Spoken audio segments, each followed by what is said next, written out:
بینرین بریز افدمو همو دمین و بخیر. بری چند روزان پیشنگاه ناونتوی یا پرتوکان لباجر یوتیوبری سوئدی دارکد. یوتیوبری تی حساباندن پایتخت کلتوری یا سوئدی. اف پیشنگاه دومین مسترین پیشنگاه اروپا و مسترین پیشنگاه باکور اروپا. زیادتری 100,000 کس بشدار دبه به صدان نویسکار، رخنگر، پیشنگر و کسی دن بشدار دبن و بدهان خلاط نداوش کرن. اوه جیانه که نه ساله جاره که دده کلتوره. جهه کردان دوا پیشنگهان دا چیه؟ چه قاسی کرد کارن سوده جی پیشنگه بویرنگی ورگرن جبر کو پیشنگه های توبوری ساله و مجاره که وی یا تایبت هیا او اگر مرول سر هوربینین وان پیشنگه ها بسکنن چه قاسی امکارن سوده جی ورگرن. هیرو سی میوان مهنه نویسکار ناسکری برز حسین خلیقی ج روجهلات کردستانه وشانگر علی چفچی ج باکور کردستانه او کاک نوزاد هروری ج باشور کردستانه او برپرس کتابخانه کردی استکهلم بریکو ام مناقشه دست پی بکن فرمو ام بهفره تماشای وی رپورتاج بکن.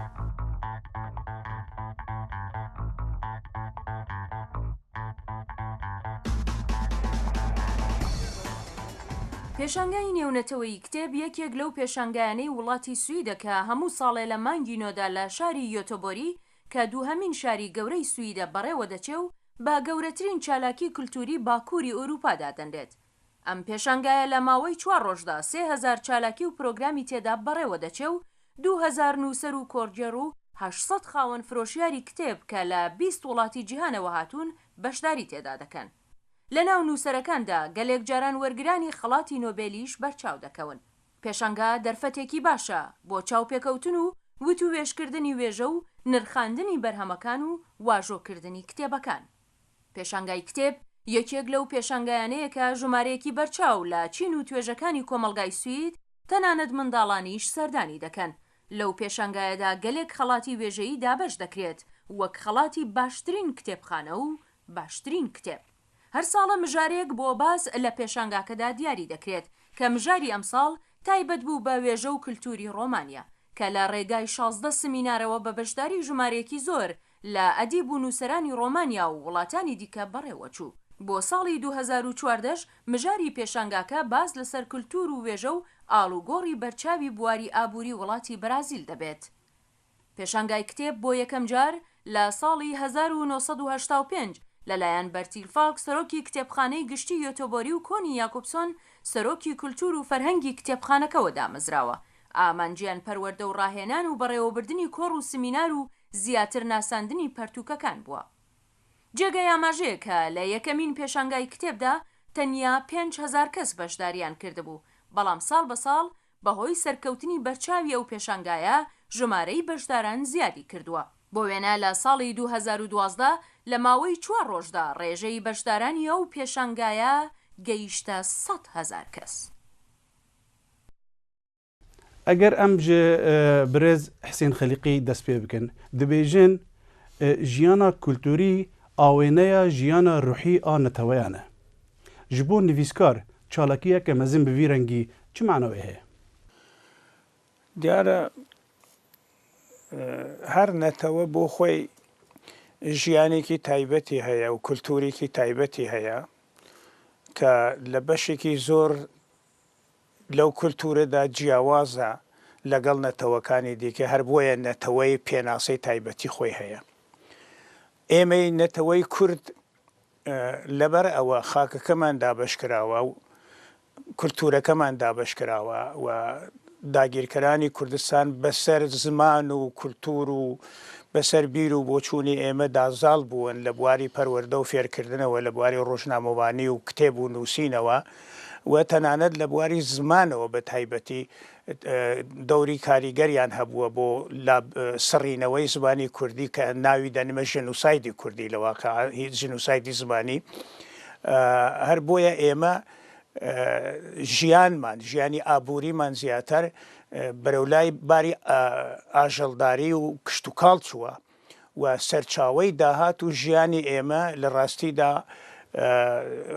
کولتور نەبووە، کتێب نەبووە، سەنعەت پێشەسازی نەبووە، عیلم و زانست نەبووە.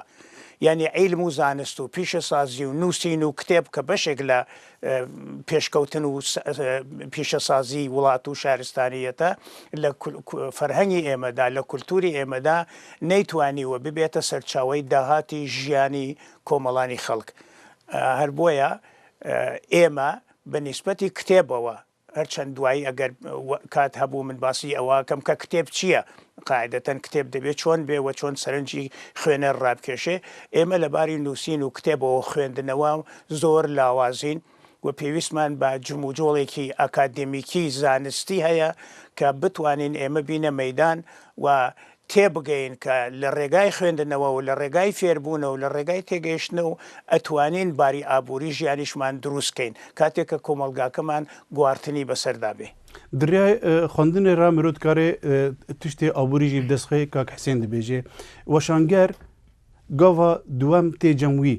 wexta nivîskar tiştê xwe dinivîsîne de ku ew jî biwaşîne û cenabê te tebxwe jî beşdarî çend ji pêşangehên yetûborî kiriye. Tikarî ji me re hinekî behsa ezmûna xwe di wa beşdarbûnan da û rola weşanger di vê tabloya han de çi ye? Mamoste hanî ziman yani mesela huner û edebiyat û rewşa her neteweyekî cuda ye. Rewşa me Kurdan li welat çawa li derveyê welat jî em bêjin eyne neynika wî tiştî ye. Rewşa me li wir jî derva ne em bêjin cudatir e jiya welêt. Weşangeriya dervayê welêt jî bi xwe re hîn zehmetiyên dîn dîne yani da mesela aboriyê da. Rast e weşanger armanca xwe tiştekî ticariyê dixwaze di vê warî da xizmetekê bike her wiha karên bêjin aborî jî pêşxe. Lê mixabin ya me Kurdan newisa ye. Heta van salên dawî jî hîn newisa bûye. Yani ê min wek weşanger ji heştê û heştan vir da li Swêd weşangeriyê dikim. Ji salên nodî de dest pê kir pêşengehên wekî Göteborî û Frankfurt çend cara beşdarî kir. Piranî min Göteborî da gelek pêşengeha de beşdar bûm. Car cara wek weşanxane, car cara jî bi wek komek yani du weşanxane yan televizyonê Kurdî re me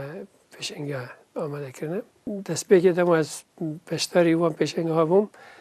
Sala duyem me li Stockholm dest pê kir. Yani bixwe me nûmuneyek li wir girt mirov çawa bikaribe pêşengehê biçûk tenê bo Kurda amade bike. Zibe ku em rewşa xwe dizanin me dizanî ku Kurd li Stockholm yan ji bajarê din rê nakevin tenê ji bo kitêba heta Göteborî naçin. Ew ji bo me danistandin bo kitûbxana re û weşangerên din re bû. Ji bo wî tiştekê baş bû lê em baş pê dizanin ku xelkê me ne ew mecalê wî heye ne jî ew zanabûn heye ku li bajarekê Stockholmê heta Göteborî 4-5 kilometre bi rêkevê herî bo kitêba. Hevin jî ew kesan gelek kêm in. Ji ber wî jî me nimûne li wir girtin. Wekî wî li Stockholm salên nodî de 4-5 sal serhev di meha 12 da me pêşengeha me kirin. Tenê pêşengeha kitêbên Kurdî bû. Me wek em bêjin nimûneyekî wê biçûk amade dikir. Têda hem nivîskar didan nasandin hem münaqeşe jî ser ziman û edebiyatê carna jî panel jî çêdibûn wan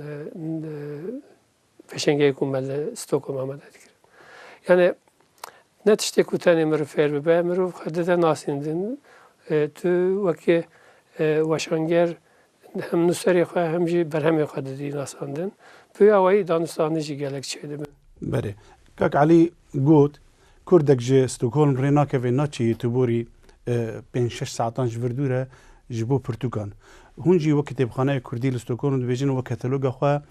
dijîtal kiriye yanî her kesek li her derekê dinyayê dikarin temaşeyê katalogê we bikin û sûdê jê wergirin. Her wiha çalakiyên wê kulturî jî hene semîner û civîn û pêşangeh. Yani hûn wek kitêbxane çawa dikarin sûdekê ji vê ferhenga pêşangehî wergirin? Ya helbet wek kitêbxana Kurdî em bijîn ew cihayê ku berhemê nivîskara têda hatiye parastin یا او جبلی کو هاتیا پاراستن جی وقت بحث کر مثلا تی کتالوگ کرن و پاشی او همی او کار و خدمت همیش بگویا کو او بر همیوان نویسکارا بوج بو خلکی به بردست کرن هر کس کارا به وی بر همی ببینه فایده سوده جوار بگیره چل کسی کو لوی باجاری دجین یکو کتابخانه لی یان جی لدروی وی باجاری نه یکو بجین کتابخانه کردی لی و کتابخانه کردی ما هیچ جار یعنی بناو کتابخانه ما بجدارید پیشنگه ها کتابان و کتابخانه یعنی اکول یوتیوبری تکرن نکریه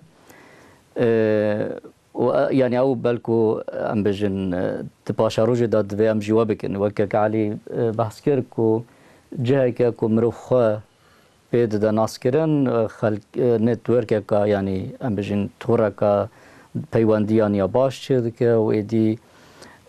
بوير او برهم كردان كو الكتاب خانه كردي هي او برهم جي دوام پیشنگاه هذا به پیشکش کرن له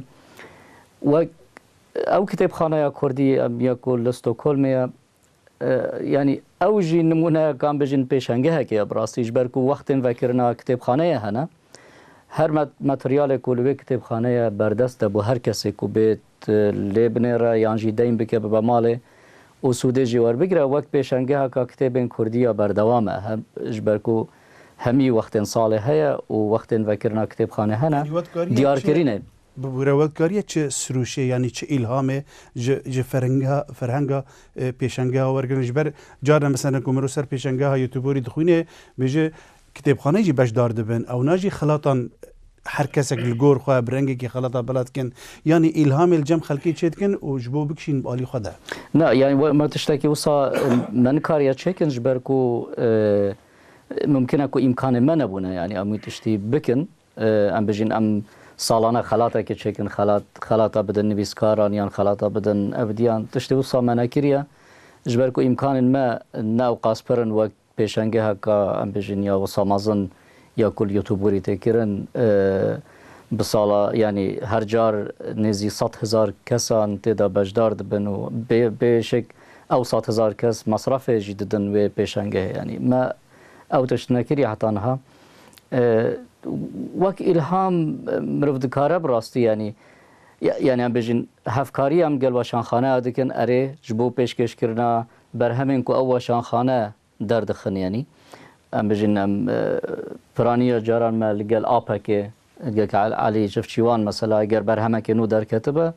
مل كتاب خانه او برهم بهفرا پیشکش کریه جبو کو بونا ساندناوي برهميش بونا ساندناوي نویسکاریان و نویسکارا کو او برهم آفراندیه و هر وها بخیرا وان پیشکش کرنا وان ناساندنا وان کتابان خلقتن و لو کتابن هیجی تماشا دکن جبرکو امجی مثلا لکتابخانه کردی جهک هیا ترخانکریه جبوان کتابن کو نو هاتنه کتابخانه کردی یا نو هاتنه چاپ کرن یا نو بدست مکتنه کو ام پیشکشی اودیا بکن مهوان خواب بکن كاك حسين يعني خونا حر نويس كاركيا كجيك هبي قالك عالم لور كون ببن خندوان يوي ورنور بخازي كتاب خاجيرا واجوبك وبدي دسوان ويناك خل قلوان بقري رخنقر لور بن كو بنرخينن اف برهما هانا ادبي ويجي تا تشرا دايه بقيمته و حر انسانك جي ونويس كار جي يك جوان لبنديك ويك جيرا بيجي آفرين يانجي خلاتك بيدا بكي كردن تعرفجاه كردن لدربي كردستاني دوي نخشة هاندا لكنا بدا أخوة من لما وي هجدة صالة حفظ كتابم لأوروبا بلاو كبوتوا دوسي كتابم لباشوري كردستان بلاو بوتوا هتا استا مروفيكم ندي ورخنقر ما مستاذ زانا بيت لپرتوكي من رخنه بگري بوم بنوسي يا اوامكا سركونمكا يا تشويقمكا شتي خلات يكم بيبدا اگر وي ودگري چه دگريتو بو او ككرد بگشتي وكو كلتور سوزيكي ولو قايم وقرسي بنسبتي خندنو فيربونو فير كردن نيه وقت من بري باسم كنتم لا سەرچاوەی ئابووری کورد ئاژەڵداری و زەمینداری بووە، پیشەسازی نەبووە. ئەگەر پیشەسازیش بووە واتە سەنعەت هاتووەتە ئاراوە، سەنعەتی لامژ بووە. بەغدا سەنعەتی بووە، ئەنکارا بوویەتی، تاران بوویەتی، دیمەشق بوویەتی، ئەویش بۆ خۆی لامژی ئوروپا بووە. ئەو جار کوردیش بووەتە لامژی ئەو پێتەختانە و کەوابوو بەشێکی یەکجار کەم لە کورتوانیوێتی لە ڕێگای پیشەسازی و پێشکەوتنەوە نانوە دەستبێنێ، هەم زانیاری فێر بێ، هەم نانوە دەستبێنێ، هەم ژیان بکە. مامۆستا پرسێک تێ سەرێمە ببوورە، ینی gelek جۆرەی ژیانê hene pêwîst nake her netewek di heman prosê di heman pêvajiyê re derbas bê. Dikare yekser sûdê werbigire ji teknolojiya herî dawî. Baş e duwarê xwendinê yanî adeta xwendinê, ferhenga xwendinê de jî ev qanûn bi rêve diçe. ئەخر عادەت و فەرهەنگی خوێندن دوو چت هەیە، دنە بدا من بخوێنم. یەکەم بخوێنم بۆ ئەوە بەڵگەنامەیەکم هەبێ بکارە بم پاروێ نانی پێ بخۆم لە شۆنێک دیاری بم تعین بکرێم. ئەوە یەک مەسەلە. دوو ئەوە کە ئینترێسەم هەبێ، زەوقم هەبێ، سۆزم هەبێ بۆ ئەوە چت فێر بم. ئەویش پێویستی بە کاتەیە. ئەگەر کاتی من نەبوو نەمتوانی فێر بم، ئینترێسەکەیش یا سۆزەکەیش ناتوانێ من هاان بدا بۆ ئەوە کتێب خوێنمەوە. ئەوە یەک مەسەلە. مەسەلەی دووەم ئەوەیە کتێبی کوردی لە تەوەقع و بێژنگ نادرێ. کتێبی کوردی پێویستە ئاکادمیکی زانستی لە بەشێک لە کوردستانە پێک بێ. ئێستا لە باشوورە بۆ نمونە لەباری زمانەوانیە و ئەو کتێبە لە تەوەقع و بێژنگ بدرێ، بچێتە ئەوێ پسپۆ ڕووزانە و ڕخنەگەر بیخوێندنەوە، هەم لە باری زانستیەوە، هەم لە باری زمانەوانیەوە، هەم لە باری شقل و شەمایلەوە چاکسازیکەن. ئەو جار ڕێگا بدەن ئەو کتێب بچێتە کتێبخانەوە. هەموو کتێبێ بۆ خوێندنەوە نابێ، هەموو نووسەریکیش نووسەر نییە. کتێبی وا هەیە دەنووسێ شتێکی تازەی تێدا نییە من فێری بم، بە 10 دقیقە ئاوا تەماشای دەکەم هیچی تێدا نییە فێر بم. کتێب دەبێ ئاکادمیکی بێ، کتێب دەبێت لە ڕووی زانیاریەوە بێ، کتێب دەبێت شتی نوێی تێدا بێ بۆ ئەوە خوێنەر شتی لێ فێر بێ، بۆیە دەم بەدەم لە هەر لاپەڕەیەکدا شتێکی تازای لێ فێر بێ. وەختی ئەو چشتە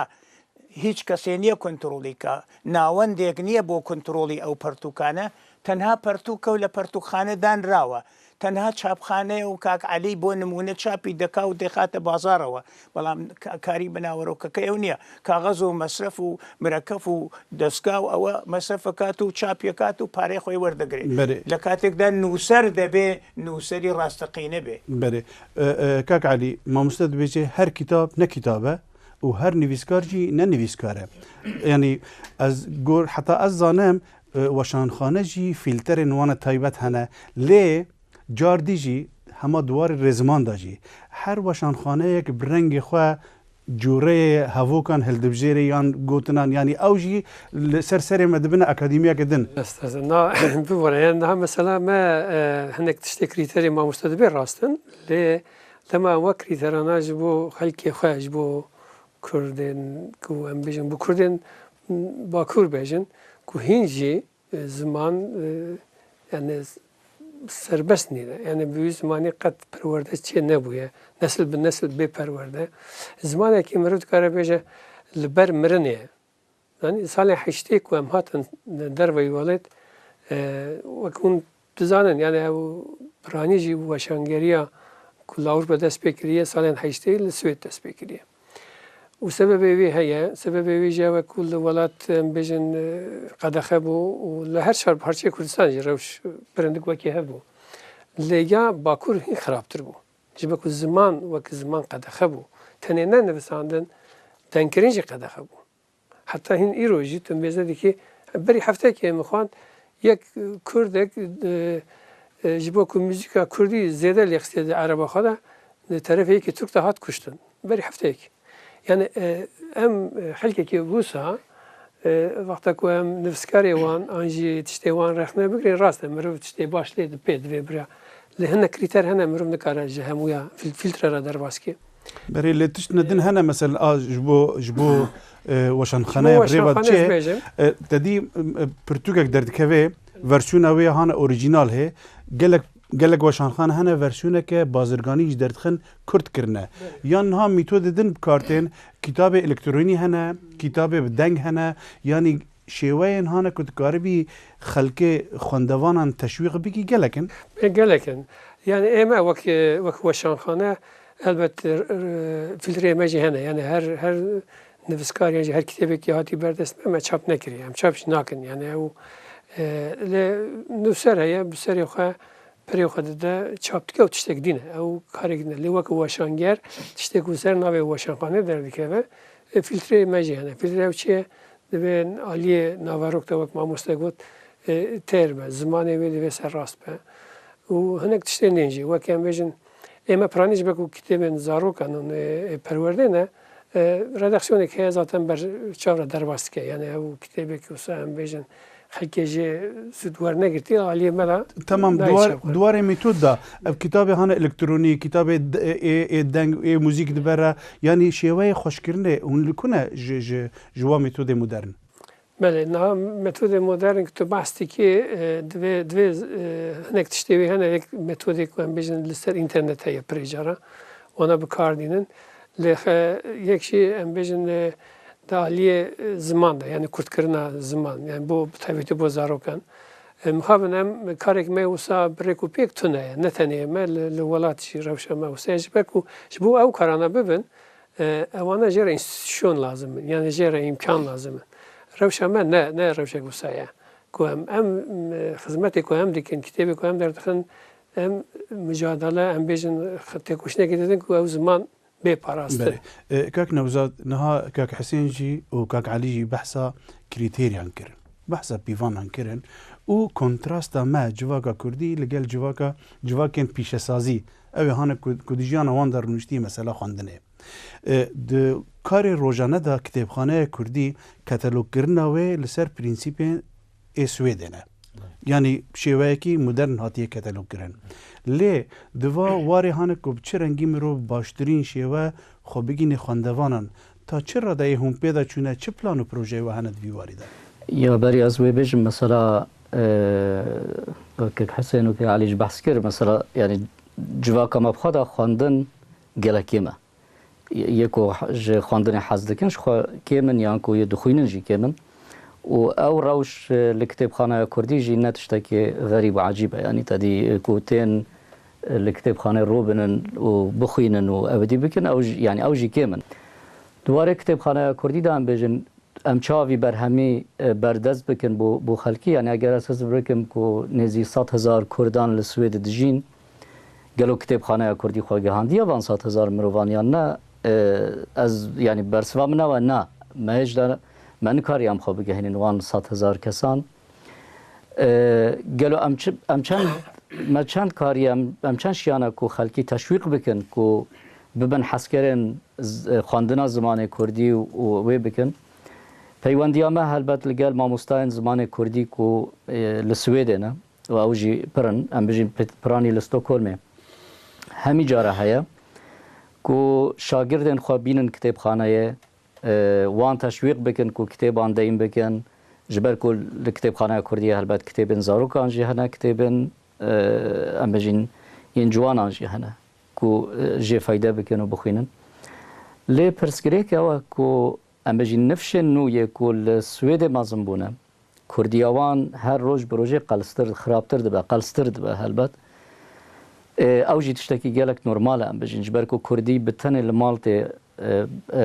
ام بجین بس لمالته بکارانین لدروی مال ایدی زمانه که دیه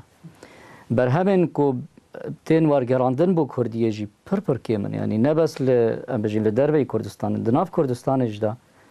اگر ام ولاتا که جیران کردستان و ایران یعنی ترکیه تو مقایسه بکی بر همین بیانیان یه دروی وان ولاتان کو تین وشاندن پشتی مده که کم تو وان بر همان به فارسی به ترکی تو کتابخانه وان ولاتا دبینی یعنی اجبر کو هم دولت آلی کاریابی تشتی که ورگر که همجی خلق خوشی فایده ده یا پارت ده بیتن کو تو بر همان ورگرینی لیل کردستان او تشت نینه گلک زحمت یعنی تو وان بر همین نوتر تو نابینی بکردی ایدی مروف چه که یعنی مروف لشینا کو از جبر کو از زمان دید زانم جبلی کردیه از وان بر همین نوتره حتی این زانستی جی نه بس ادبیاته از براحتی به زمان دن پیدا دکم وی شاخی از پیوستی من به زمان کردی نامینه کو به چافکانی یک چافکانی کو از زانستا خو یان جی ادبیات خو به تر بکم و پیدا بکم و او دکه کو فاکتوره که کو جبرچه خلق مثلا بر همه کل کتاب خانه کردیه گلک بکار ناینن جبروی یعنی تدی بر همین هر نو دوار زانست دا تو تدانا بینی جبر کو بزمان دین تو باشتر پیدا دکی و بر همین کو به کردی نه کسین کو کردی بزانن او نفش نوی کو کردی باش بزانن اوان تو پیدا ناکی جبر کو تو الولاتا کی وسای کو پرانی خواندن و نویساندن و اینترنت و هر تشتک تلفزیون به زمان وی ولاتیه یعنی بله کاک حسین وان سال داویدا قال لك بحثا برسين دياسبورا دبي برسي دياسبورا كردي لدربه جبلي كو خب دنيا بدن ناسين كو ظلم و زورداري و چوساندن لمته دبي ام خب خلقي بدن ناسين جي كو ويجايا ما ويجايا ك نرخ بلنده كولتورا ما كفنا و برفرها و دولمنده دفي واريدا پیشنگه ناف دولتی الاوروپا و الدنیا دارد کفن پیوسته کرد چه بکن؟ من پێم وایە پێش هەموو شتێک دەبێ ئەو باسە بکەین کورد لە ئوروپادا لە دەرەوە لە دیاسپۆرادا کورد بە ئەندازەی ڕێکخراوە سیاسیەکان دابەش کراوە کورد یەکگرتوو نییە کورد وەکو کورد بڵی کورد ببێتە سمبولێک بۆی کوردستان ببێتە خاکێک بۆی نەتەوە ببێتە ئامانجێک بۆی سەرکەوتنی نەتەوە ئەو کوردە لە ئوروپادا دەست ناکەوێت کورد سەر بە ڕێکخراوە کە سەر بە ڕێکخراو بوو ناتوانێت لە شۆنێک کۆم ببێتەوە و خۆی بناسێنێ بە دنیای پێشکەوتوو کولتوری خۆی بناسێنێ بە دنیای پێشکەوتوو هەر کەسێ بە شێوەیەک لە گروپی جۆرا و جۆرا خۆیان پێناساکەن و لەگەڵ دنیای دەرەوە پەیوەندی ئەگرن ئەو پرژ و بڵاویە ئەو سەربێکڵاویە دەبێتە هۆیەوە کورد یەکگرتوو نەتوانێت کولتوری خۆی بناسێنێ بە دنیای پێشکەوتن کورد لەباری کولتوریە و گەلێک دەوڵەمەندە زمانەکەی گەلێک دەوڵەمەندە من وەرم گێڕاوە زمانی کوردی لە عەرەبی و فارسی و ئینگلیسیە و سوێدیەوە کتێبم وەرگێڕاوە زمانی فارسی عینی ئەو کتێبەی وەرگێڕاوە 75% عەرەبیە زمانە فارسیەکە 99% منی کوردیە لە هەموو بەشە زاراوەکانی کوردی کەڵکم وەرگردووە کورد دەوڵەمەندە بەڵام یەکگرتوو نییە لە دەرەوە بە ئەندازەی حیزبەکان بە ئەندازەی ڕێکخراوە کولتوریەکان و کۆمەلگای مەدەنی کورد دابەش بووە کورد یەکگرتوو نییە ئەتە یەکگرتوو نەبێت لابیەکی نەبێ ناتوانێت کولتوری خۆی بە دنیا بناسێنێ بەرێ کەسێک ji باکوورێ کوردستانی ku ji navçeya Omeriyan bên zanin mesela Mehmûdkî û Etmankî çi ye yanî ku mamoste kerem kir heta niha ew sînorên hizbiyê teng rê li ber me digirin ku em bigin asteyeke ku netewîbûn me gişan bigîne hev ji vê zêdetir divê Kurd çi bikin ji bo xelkê û dinyayê bidin nasîn berê her tiştê divê niha em bêjin 30-40 sala Kurd derbayê welatin divan 25 salên dawî da gelek berhemên Kurda bi zimanê Kurdî jî derçûne li viraha ez vê pêwîstiyê dibînim ku hinek ji wan berhemên Kurdî ku gelek ji wan gelek berhemên hêjan e hin aliyê edebî de him jî aliyê em bêjin lêkolînî û dîrokî da ku wana bên wergerandin bo zimanên din bo nimune bo Swêdî me çend rexne jî wergirtin divê warî de ji ber ku çend kitêbên Kurdî me wergerandibûn bo Swêdî ji hinek ji wan ji Kurdî hinek ji wan rastera ji Tirkî me her çi qes nivîskar bi zimanê Kurdî jî nivîsandibû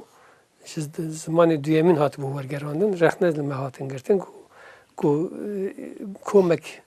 li virin û gelek berhem gelek nivîskarê wan hene ku ew berhemê wan nehatine wergerandin bo zimanê Swêdî bo nimune dibêjim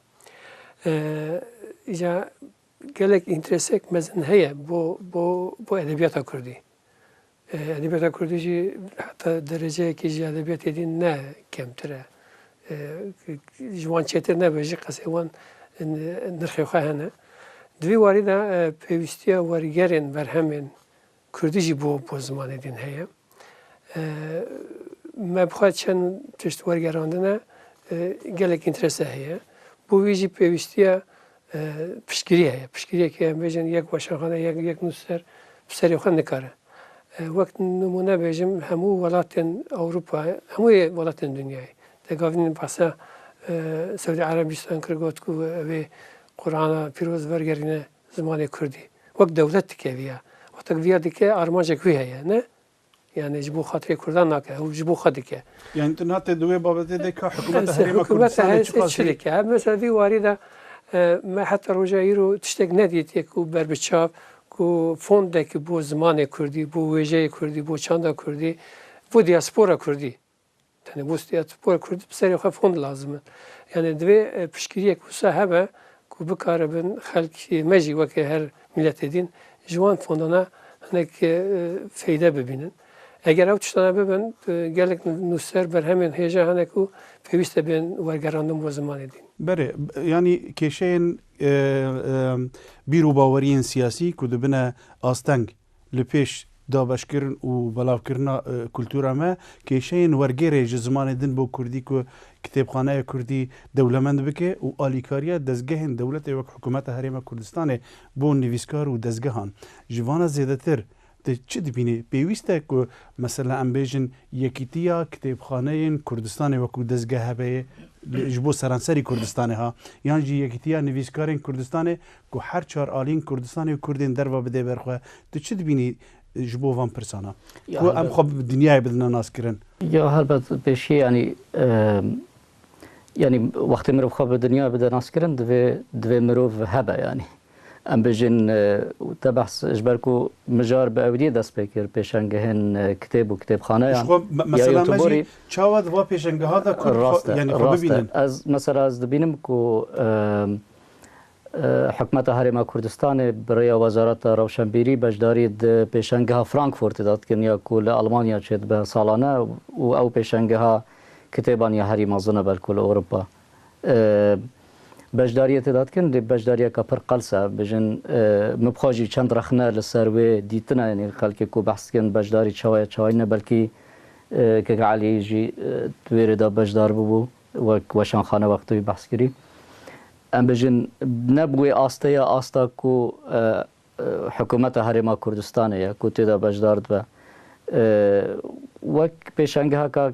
یا بشکی گرک بچوکه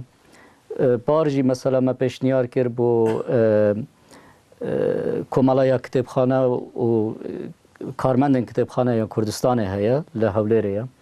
مثلا پیشنیار کرد که دو او سالانه به آوایی که یعنی بجدار ببند پیشنگه ها کتابان یا یوتیوبوری ده مثلا جبر کو پیشنگه ها پر مازنه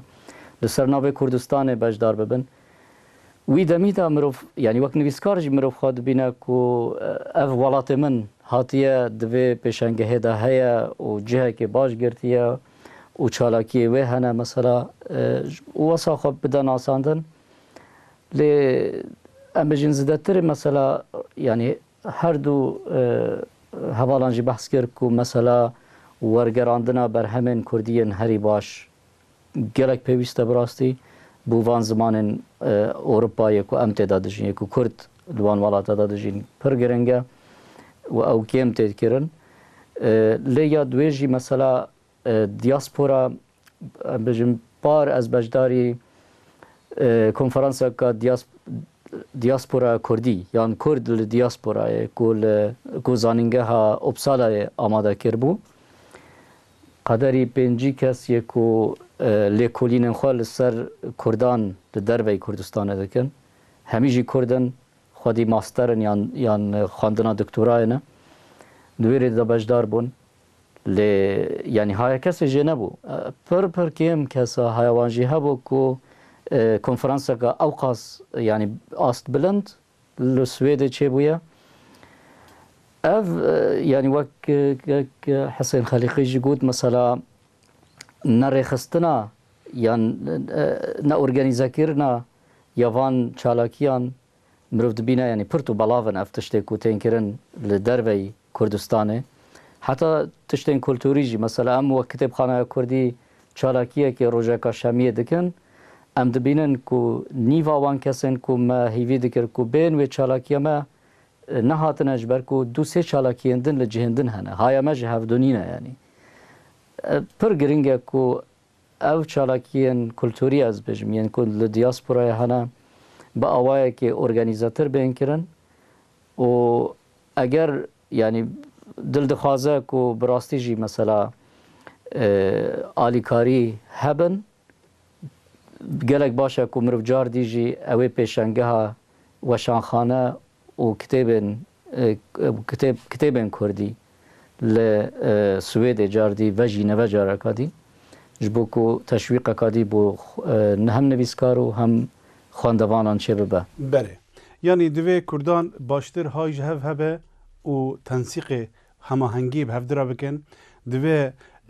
سیاست و هزین سیاسی نببنه آستنگ لپیش ویجه کردی دوی حکومت هریما کردستان پشتگیریان نویسکاران و کتابخانه هم بکه و دوی جه کردان جواله گلکی برچافتر به ده پیشنگه ناو نتویده بینرین برز گلکی سپاس شواره حتی ناهون لپیش اکران ممان گلکی سپاس جه برزان را